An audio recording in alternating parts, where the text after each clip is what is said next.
You are now tuned into the Anonymous Source Podcast. Welcome back to the Anonymous Source Podcast, your number one source for true crime stories, redemption stories, getting through tough times, and more importantly, still surviving to tell a story. One of the most important things.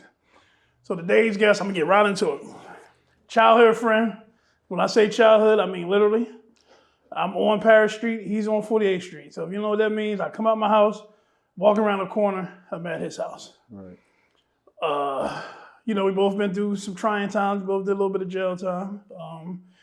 He's lucky enough to come out of a situation after doing, 19 years? 18 and a half. 18 and a half years, 4 months ago. 4 months ago, just came out. And that's how I found it. It was shocking. You popped up on my Facebook, boom. I'm like, oh shit, man, his brother. I was like, dang, I wonder where he was at. So then your Instagram popped up. And from the Instagram popping up, I seen a GoFundMe Right. in your bio. Right. So I'm like, damn, what's going on? So now I'm thinking you sick. Usually with this GoFundMe, someone either died or they sick. Right. You know what I mean? It's cancer or death. So I'm like, damn, I'm thinking the worst. I click on it. Like, help Sakana get back to on his feet or whatever. Mm-hmm. So I'm like, damn, you 18 years, like they said 18 and a half years. I'm like, wow, I didn't even know. And then I Googled your story or whatever. Mm-hmm. Yeah, I mean, I seen it was a situation that, you thought was self-defense. I'll let you tell your part of the story. And right. I understood where you came from, but, get the viewers to shed a light on it. And as you can see, you found a new hobby. Right. A new hobby. Right. And that's one thing I try to tell people when you're in there. You got to find a talent or a hobby or something so you don't lose your mind in there. Yeah, it was all about getting away from the Groundhog Day effect and also a way to express myself in an expressionless environment. Yeah. Absolutely. So I needed to be heard, and I came up and just started painting. I never painted a day in my life, and I just had this strong desire to just create something. I just started out, sending little sketches to my kids and everything, and then somebody was like, "Yo, Khan, can you sketch my daughter?" My commissary box was on Echo. Oh yeah. So yeah. When he offered me, a couple of hours, yeah. do a portrait of his daughter, he gave me 3 more pictures.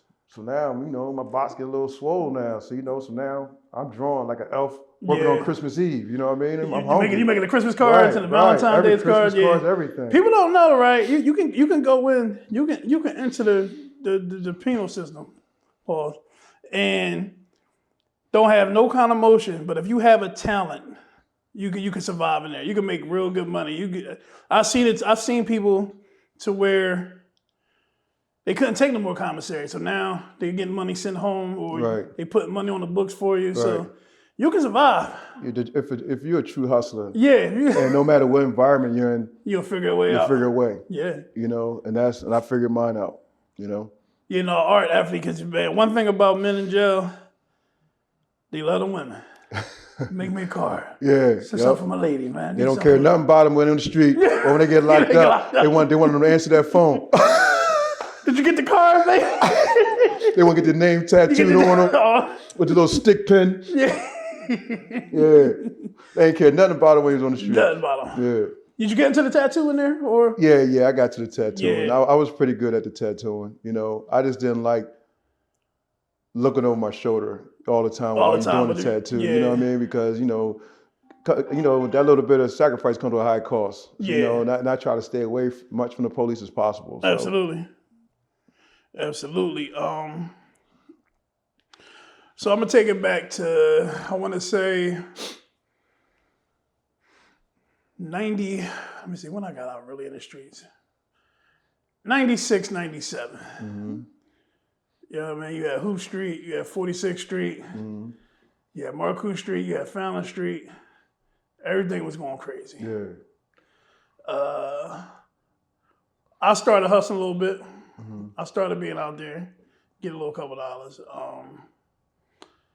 And you were somebody I came across out there on a negative type time, Right. you know, or what I shouldn't have been doing. Right. So just explain like how you got into that situation.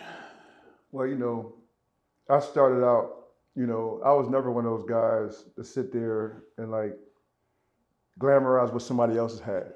You know, somebody else had. So, you know, so I put together a plan for me and my squad to try to get some dollars.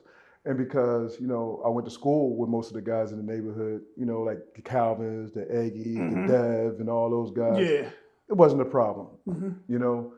And with that life, it comes with like experimentation. You know what I mean?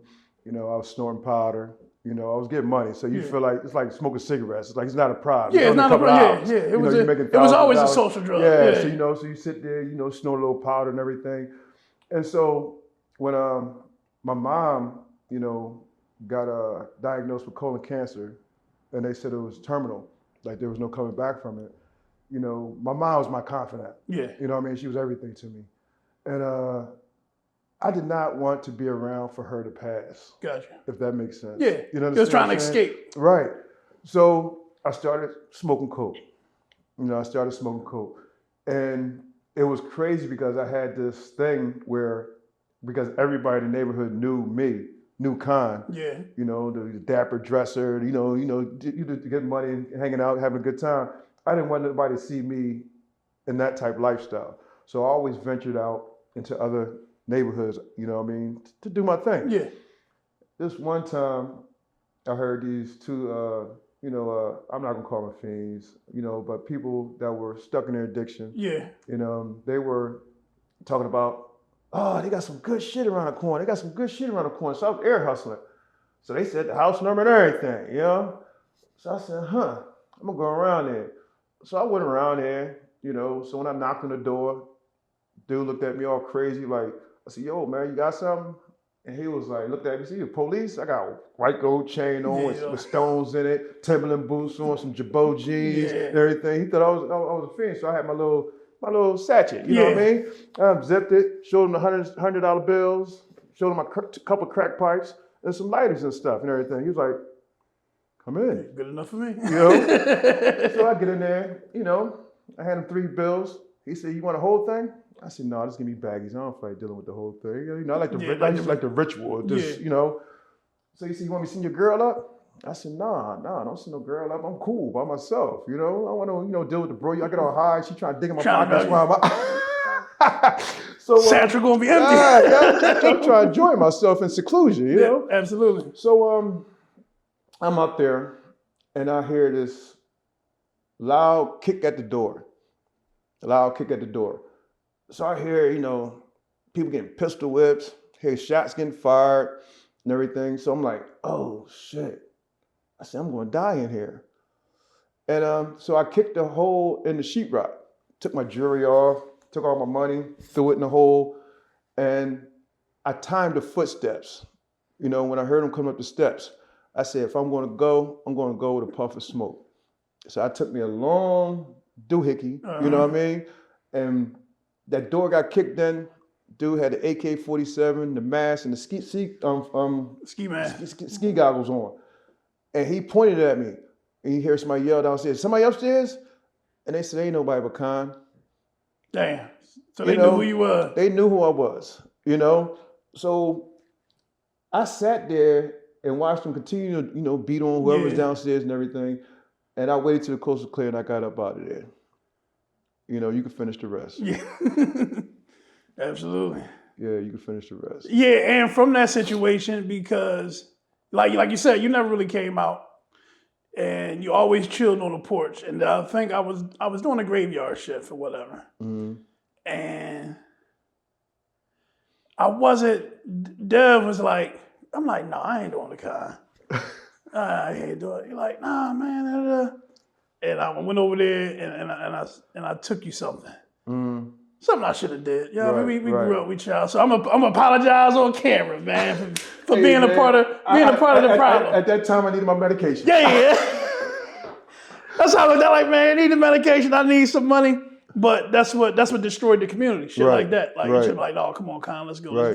let's clean that shit up, man. Right. You're a fly. Right. You're a fly nigga from the hood. Let's clean that shit up. Right. But we took advantage of it, like, Right. you know. You looked at it as making an investment. Man, yeah. Right. Right. Yeah, so that's how, that's how we look at it. You know, that's why I like to tell these stories, let people like, yo, we survive these stories and tell y'all these stories so y'all don't have to experience these stories. Right. Like, it's other Right. things Because it's definitely a blessing for us to be sitting here, me at 53. Yeah, I'm knocking on 50 door, like, yeah, because we weren't supposed to make it. We wasn't. But, but the thing is, like, as we've made it, we found purpose. You giving people a voice, me mentoring, mentoring through my art and everything. Absolutely. So we were aimlessly just walking around then. And if something was to happen then, that would be our legacy. That would be our legacy. And then people would be left telling our story. And we were so far down a rabbit hole that we didn't even know who we were. Yeah, we didn't have a story. Right. So it would be like as if you never even existed in this world. Look at all the fallen soldiers. We don't know who they truly were. No. We just know they got money. That's their legacy. Yeah. And some of them was short legacy. Yeah. As soon as they got it, it was gone. Yeah. As soon as they got it, it was gone. So, it's a blessing. Yeah, I mean, we both sitting here telling this story. Exactly. Or whatever. So, I read your case. Mm-hmm. So I seen it happened in Delaware, right? Because you did the time in Delaware. Right. Yeah, it happened in Delaware, did the time in Delaware. So I'm like, 19 years, goddamn, what, he killed somebody? Mm-hmm. And then it was like, said that you killed somebody. It was, say it was a home invasion. Right. And you was defending yourself. Right. But of course, the prosecutor seen it another way. Right. Like to shed some light on it. But Dan, listen, man, but we got to go back further than that. Okay. You know what I mean? We got to go back like where we were. Yeah. Because like when we grew up as children, we were programmed not to feel. Yeah. We were programmed not to feel. We felt like, we were programmed because our male mentors, fathers, whatever, felt like if we showed any emotion, it would be our demise within the community. Absolutely. You looked at as weak, you looked at as punk. Right. So, but with that programming comes at a cost. Because now when you find love and everything, you feel vulnerable. You feel like this person is trying to take advantage of me because they're making me feel. Yeah. So all that ties into the situation because that situation that happened with me going to prison played a key role in my upbringing. And that's why it's important for us to use these avenues to try to wake up some people. To wake people up, yeah. Because these kids is lost. We got to get them back. Now, what happened was, we always feel when we're in that unconscious state that if we change our location, that it might be better for us. That's the first thing you do. You understand? Let me get out the hood. Let me get out the hood. And I'll be all right. Right. It might be better for us. Yeah. And that just makes it worse because when you're in the hood, everybody knows you. Yeah. And everybody knows what you're doing. So now when you switch locations, it's like the only people know me is in this house. People around the corner don't know me. This is there. So, when I moved to Delaware, I was a chef at, they gave me an opportunity. I was a chef at Iron Hill Brewery because I was raised up in Dwight's Southern Barbecue Restaurant, on Germantown Avenue. Even though I was from West Philly, I traveled to Germantown Avenue to work there because I didn't want the hood to see me working in Lancaster Avenue. Yeah.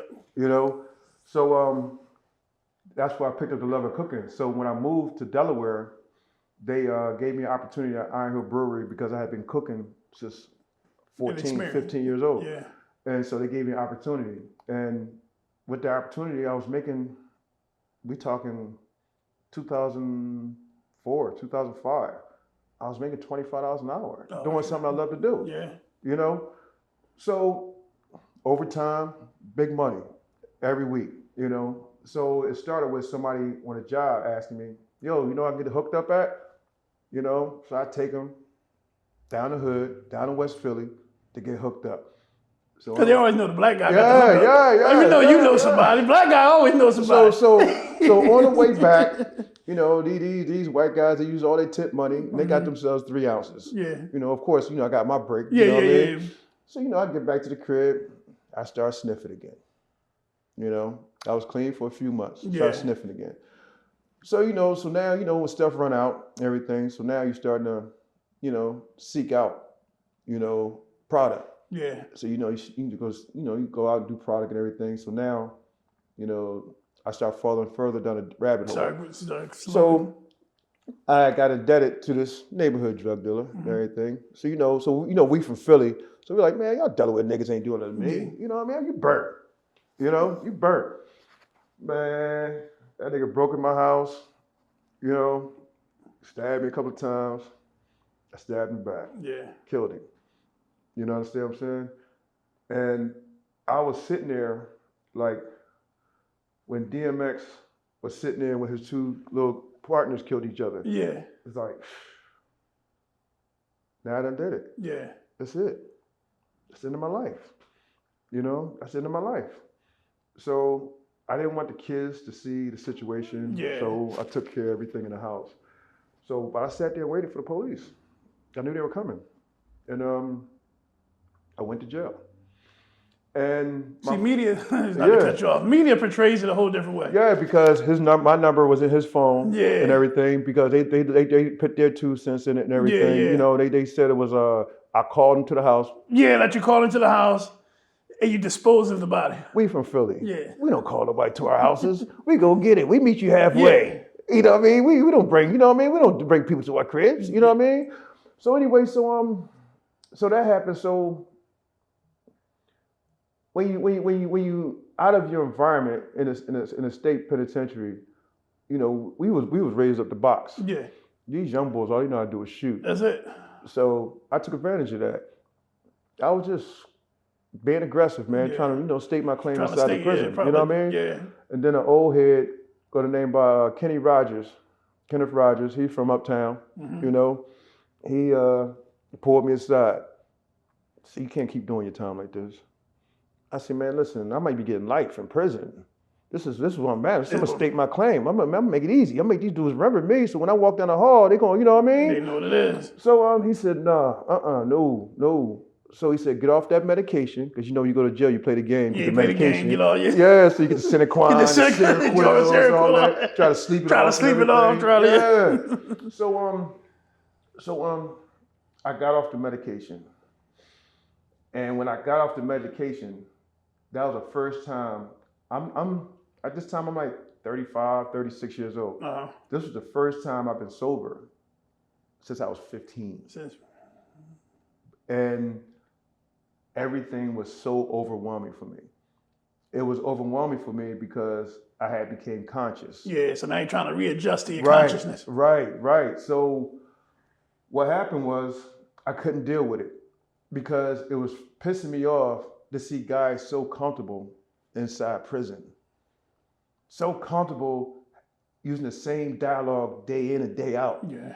Nobody sitting back trying to evolve, So I start having these conversations with these old heads. I start having all these conversations with the old heads, and I start reading a book. I think it was about James Allen, called "Mind Is the Master." Okay. And I think the book was written like in the 1930s or something like that. And I'm sitting like, wow, this man thinks the way I think. Why nobody else is thinking this way? So my biggest obstacle was telling people that I smoked coke. You understand what I'm saying? But once... Yeah, because it's like, I don't want nobody to think I'm... Right. But in order to help other people heal, you gotta heal yourself. Right. So when I start telling my story, these young boys was coming up like, oh man, my mom, my uncle, and then you start like hearing their pain. Yeah. And then it was like, damn, I shouldn't have opened my damn mouth. But then I talked to my old head about it. He was like, you found your purpose. Use it. And that's what I started doing. I started mentoring these guys in prison. Yeah. Started helping them with their school, the GED, started with their high school diplomas and stuff and everything. And when they went home and would write me back,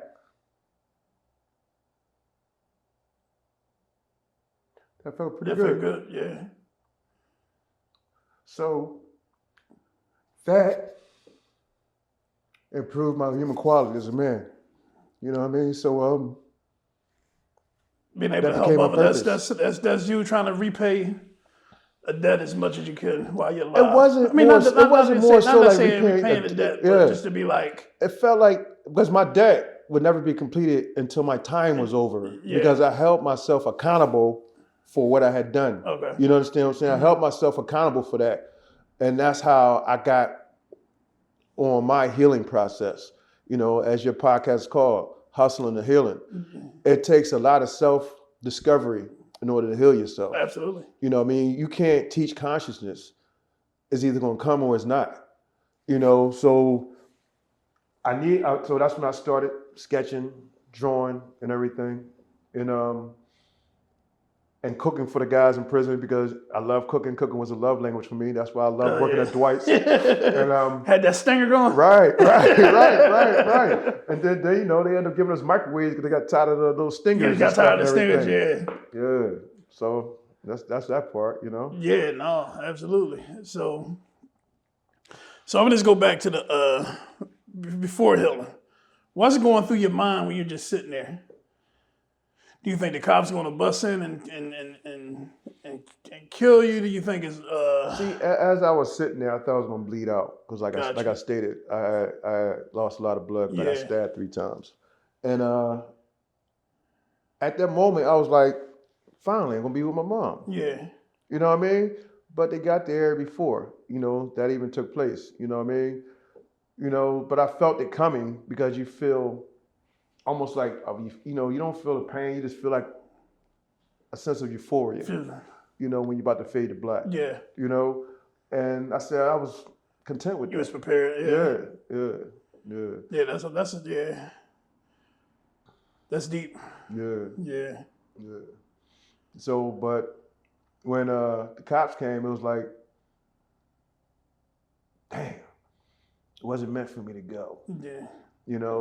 And when they took me from the turnkey to the county, I wrote a poem. After I wrote a poem, and I don't know where it came from. Yeah. Never wrote a poem in my life, and I memorized it to this day. And kind of went like this. I was running scared, running wild, like some kind of heathen, or better yet, a motherless child. Fist barred up, nose in the air. Could have died at any moment, but I didn't care. Death introduced itself to me the day I was born. My heart is protected like a rose is protected by a thorn. Don't touch, you might get pricked. Pride took over, and I got my ass kicked. Wish everyone would just leave me be. Oh Lord, why have you forsaken me? Yeah. And it made me think about, like, as I read it over and over and over again, it all stemmed from the lack of identity and the lack of emotion that we go through from peer pressure and the programming from our elders. Yeah, absolutely. Especially the peer pressure. Yes. There's a lot of stuff. I didn't have to do it. I was cool. I had whatever I wanted as a kid. Yeah.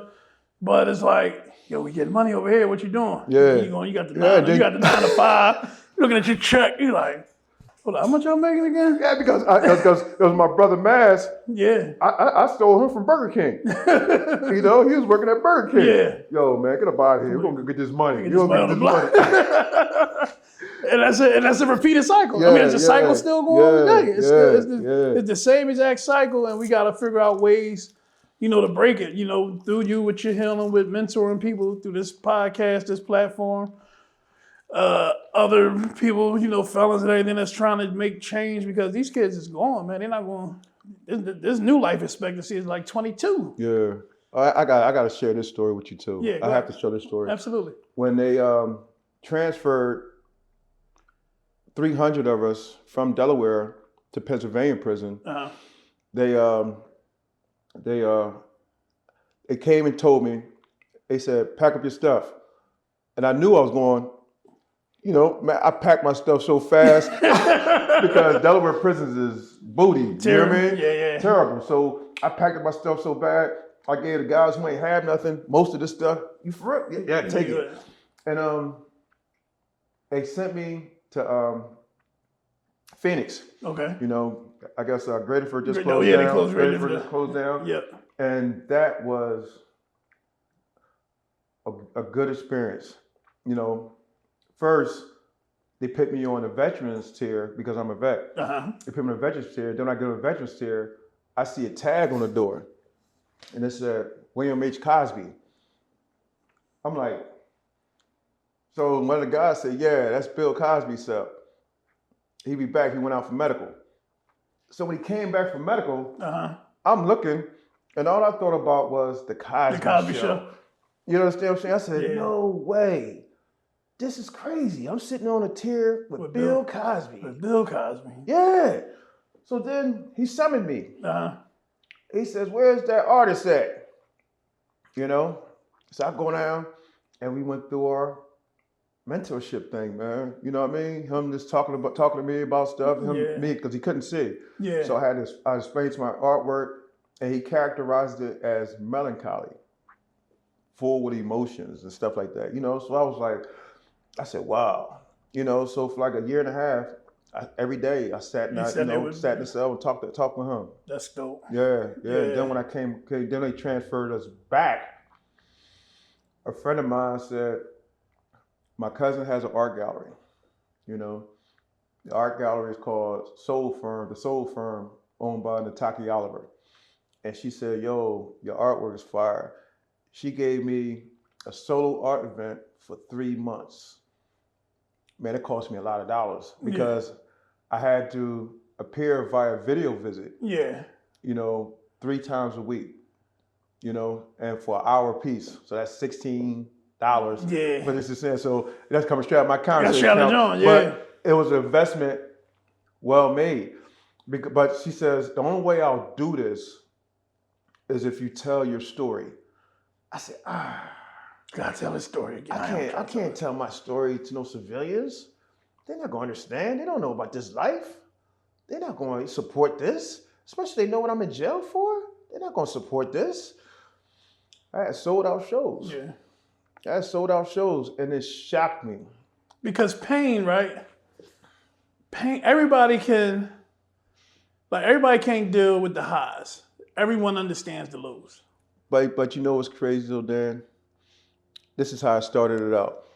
You know, because I knew there was gonna be some judgmental people there. Yeah. I says, I know some of y'all are probably looking at me and saying he's in jail and everything. I said, but the reality is, so are y'all. I said, y'all realize that during COVID, y'all realize how much freedom you really have. And prior to COVID, when Pookie got shot down the street, y'all was concerned. And then the several people that died after that, y'all became numb. Somebody got killed. You know, right now, y'all here at my event, people are still dying and y'all don't care. Y'all became numb. The same way I feel in here. I said, so what you see is I want y'all to feel. I want my art to act as a defibrillator and start waking y'all the fuck up.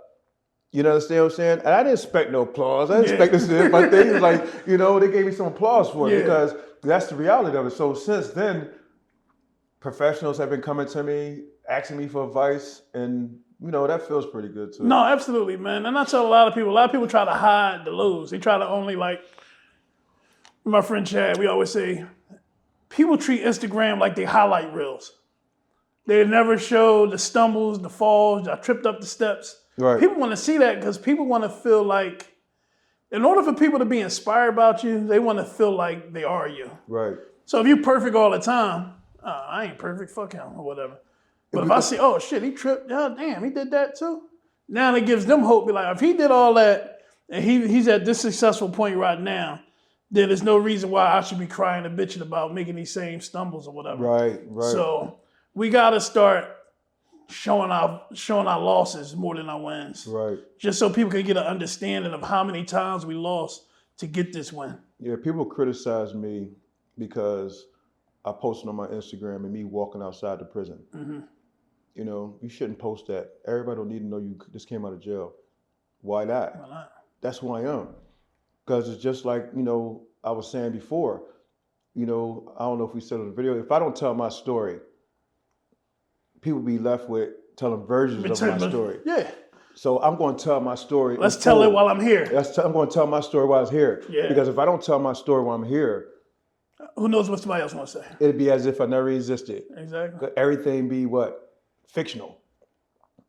No. Bits and pieces. I'm going to tell you I smoked coke. Mm-hmm. I'm going to tell you I went to jail, and I'm going to tell you why I went to jail. You know, people say, "Oh, you should have put the newspaper article. You shouldn't did the newspaper article." You know, I'm proud of that newspaper article because how many people get recognized for doing good? Yes, it is. A lot of people get in the newspaper for doing bad. I mean, making it over 50 through what we went through. That's something to celebrate. Right. You know what I mean? In its own. Right. We've been through some shit. Right. So we need to celebrate everything. Yeah, you need to know the story. You need to know what I'm hiding it for. Right. Why? Right. It's millions of people that's going through the same thing I'm going through. The same thing. Like, one time I was talking at an event, and a lot of people who were there were like professionals. Mm-hmm. And I said, I asked them, what is a functional addict if everything around you is dysfunctioning? You understand what I'm saying? Yeah. There's no such thing as a functional addict. So where does this term come from? Because if you're indulging into some type of addiction, something else is lacking. You know? And people need to really look at themselves when they try to classify themselves. Oh yeah, I might get high. Yeah, I might, drink this, the other, but I'm cool. No, you're not. Because there's some type of underlying conditions there that's making you want that drink. Well, you masking something. I tell everybody all the time. You're hiding something. Yep. You're hiding something. You're there. They especially like one of like the main hitters when they get sloppy drunk, they got the bodyguards protecting them and all that, this and the other. Because in reality, the game is scary, but nobody wants to show that image. Nobody wants to show the image, but it shows with the entourage. You understand what I'm saying? Yeah. It shows with the entourage. When they can't roll out by themselves, yo, no, what you doing? Yeah, call Brad. Tell him to meet me at the rum keg. Damn, the rum keg. Woo, I miss the rum keg. God damn. For those who don't know what the rum keg was, it's probably one of the second greatest trashy ass strip club next to the Cherokee. I got Cherokee number one. But rum keg, I know North Philly, y'all got y'all Piccadilly, y'all got y'all Fox Valley, but Philly, but West Philly had Cherokee, we had the rum keg, and the rum keg was 40th Street. One on 40th Street. What's the one on 40th Street? Oh, 40th and Filbert, Fantasy. Yeah. 40th and Filbert. Blue Velvet. Can't forget the Blue Velvet. Can't forget the Blue Velvet. They had top notch. Yeah. I'm going to do an episode. I'm going to slide away from the crime one day, and we're going to come back and do an episode on all these great trashy strip clubs. Right. The classy ones is cool, but it was nothing like the raunchy strip clubs back in the day. Nothing. Mm-hmm. Nothing. Mm-hmm. So scale it down. Fast forward. Yeah, I mean, you clean now. Yes. Addiction free. For the last 15 years. I've been down 18 and a half years. Yeah. I did get high in prison, so for the last 15 and a half 15 years. Blessing for that. Still on, you got parole left?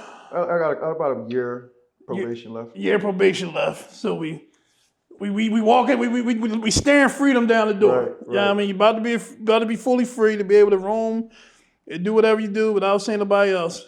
Let's get into this art because we got to get you on the road. You said you got less than a year left. We got to get you on the road. You know? All right. So when I left prison, I'm gonna tell you about the pieces in a minute. When I left prison, I got a call from the Delaware Art Museum. You know, they said we're having a hip hop summit. We would like to display your art during the hip hop summit. So I'm like, Delaware Art Museum? Like, for what? I just walked out the prison gates. And they want my artwork up in the Delaware Art Museum, you know? So I said, wow. So opening night, I'm standing there, I'm just standing in the back and watching people view my art up in this art museum. You know, then Flavor Flav comes in, you know, gets on the panel, you know, talks about it, walks through the museum, like, wow. this felt good. You know what I mean? But this is my art. You know, this is some of it. You know, a lot of it's on my Instagram. Yeah. And I had a link. You'll be able to see the link flying across the screen. all right, this is my DNA. This is my personal piece. This is one of the first paintings I painted when they transferred me to Phoenix, and I was able to be a part of the Philadelphia Mural Arts Project. Okay. A guy named James Yaya Huff brought me in. He's an artist as well. And this piece is called Weathering the Storm, and the jacket represents consciousness, you know, and you see the storm behind him and everything. You even see the prison down in the bottom right, and he's illuminated by the prison. And so the jacket represents consciousness. Once you become conscious of self, you'll be able to weather through any storm.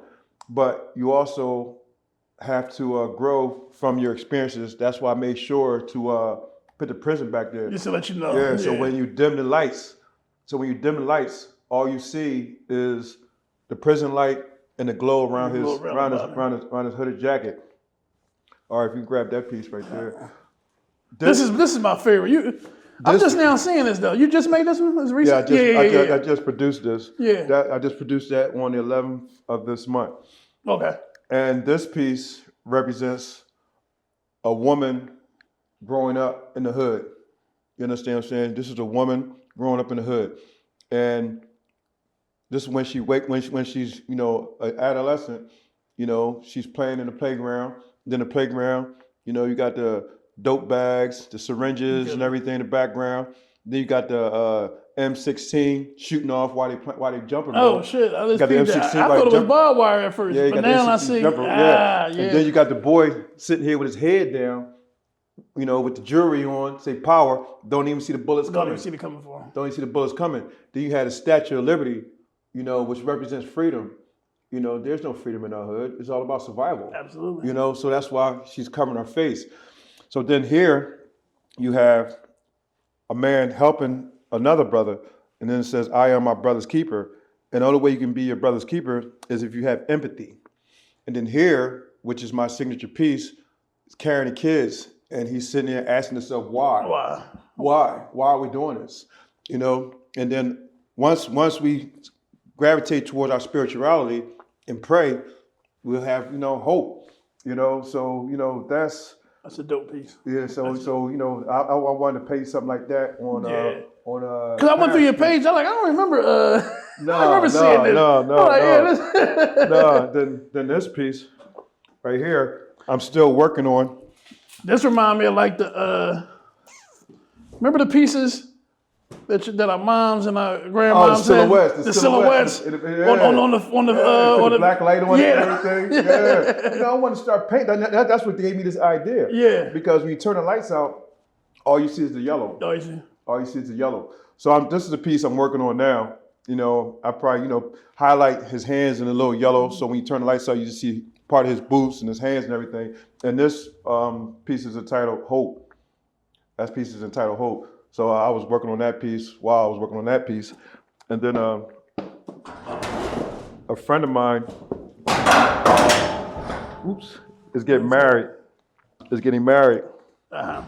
So this is my wedding gift to them. He sent me a picture of their of her wedding ring.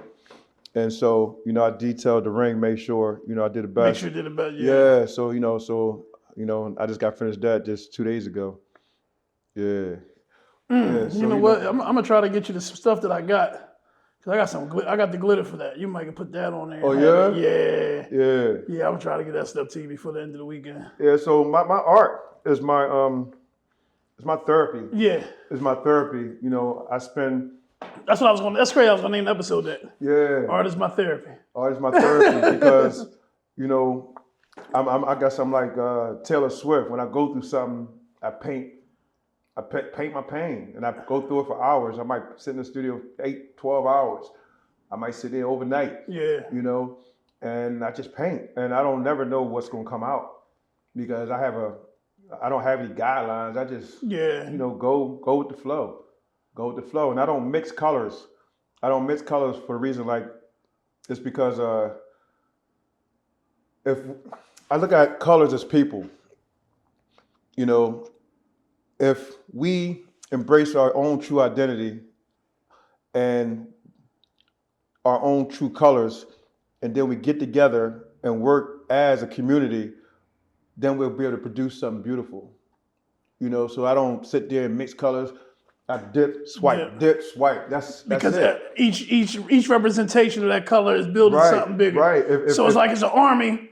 I got an army of colors building something bigger instead of mixing something together fast. Right. So even with like this, Yeah, it's not mixed colors. It's just layers. It's just layers. It's just layers. I let a layer dry, put another layer on. You know, it's just layers. It's everybody just as one. Wow, that's beautiful, man. Yeah. Beautiful, man. I appreciate you taking your time out your day, man. I know you just got off of work. I ain't gonna hold you all night. For people that want to get your stuff, see your stuff, follow you, let them know how they can find you on social media. Okay. My my email is SAKANAWALLS71@gmail.com. My Instagram is SAKANA_THE_ARTIST.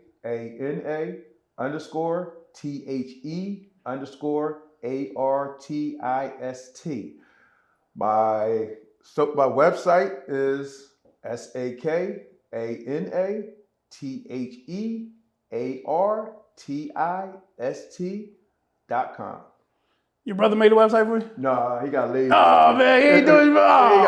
He got lazy on me. Come on, man. So, yeah, I had to. Come on, man. I had to redo somebody's logo. Yeah, and they did my website for me. So he swapped it. You know, no, the barter system always works. That's good. Yeah. So the barter system cheaper than your brother. You know. No, you owe him some more favors for the rest of your life. But the thing is, with my brother, I'm family. Yeah. So you're like, that ain't money. Yeah. You're gonna take care of his money first. Let me get this money first. Take care of this, take care of that. Yeah, but but when I came home, he looked out for me. Absolutely. He looked out for me, gave me sure I got laptops and stuff and everything, you know. Nah, I'm gonna make sure you got some supplies. I got once my art friends see that, they're gonna be like, yo, what your boy need, man? Listen, listen, anybody out there, you know, have any art supplies, you could donate. That would be a blessing. Absolutely. You know, most of the times I use I recycle canvases. Yeah. You know, there's a place that, throws them away, so I go recycle them. You know, I try to, because art supplies are expensive. Art supplies are definitely expensive. You know, right now I'm preparing for a solo art exhibit in February, March.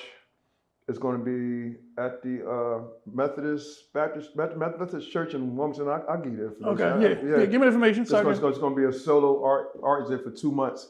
And I'll be up there on the opening day and throughout the week. Yeah, do that for that.